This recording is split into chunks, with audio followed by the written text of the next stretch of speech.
Please subscribe my channel and share the video.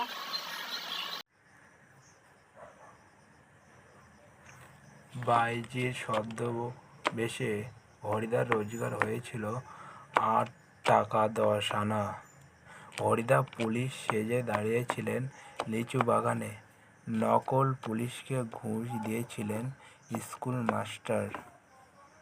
হরিদার মতে সর্বতীর্থ মানুষের বুকের ভিতর। ঘুষ নিয়ে তারপর মাস্টারের অনুরোধ রক্ষা করেছিলেন সেই নকল পুলিশ হরিদা।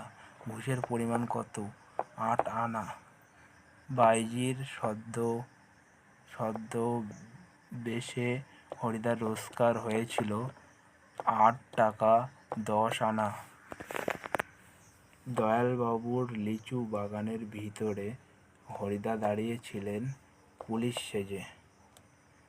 বিরাগীরূপী হরিদার গায়ে ছিল কেবলমাত্র একটি উত্তরীয়। বিরাগীর ঝোলার ভিতর যে বইটি ছিল সেটি হল গীতা। জগদীশবাবুর সম্পত্তির পরিমাণ ছিল ১১ লক্ষ টাকার।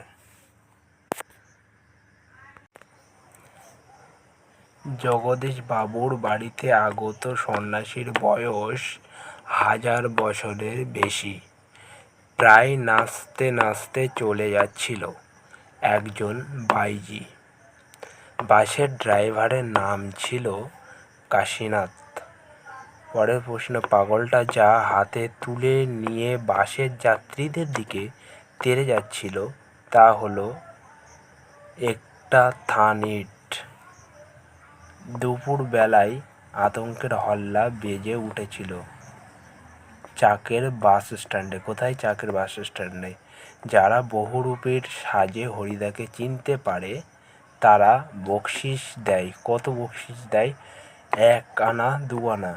মাঝে মাঝে সত্যিই হরিদা যা করতেন তা হলো উপোস। কী করতেন? উপোস করতেন।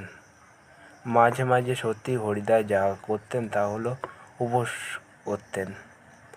হরিদার ছোট্ট ঘরটির অবস্থান কোথায়? শহরের সরু গলির ভিতরে।